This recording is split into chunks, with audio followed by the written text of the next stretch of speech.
JR news నా పేరు మాధురి ఈ రోజు వార్తలు తూర్పు గోదావరి జిల్లా గొల్లల మామిడాడలో భీష్మ ఏకాదశిని పురస్కరించుకొని విశేష పూజలు నిర్వహించారు. ఉదయం నుంచి అధిక సంఖ్యలో భక్తులు స్వామివారి దర్శనం కోసం క్యూ లైన్ లో బారులు తీరారు. రథ సప్తమి పురస్కరించుకొని తూర్పు గోదావరి జిల్లా గొల్లల మామిడాడ శ్రీ సూర్యనారాయణ స్వామి ఉత్సవాల్లో భాగంగా భీష్మ ఏకాదశి పర్వదినాన సూర్యనారాయణ స్వామి రథోత్సవం వైభవంగా జరిగింది.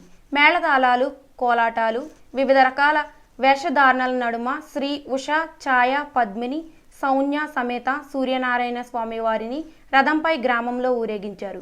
గ్రామస్తుల పాటు జిల్లాలోని పలు ప్రాంతాల నుంచి అధిక సంఖ్యలో భక్తులు పాల్గొని రథాన్ని లాగి తమ కోర్కెలు తీర్చమంటూ సూర్య భగవానునికి మొక్కుకున్నారు.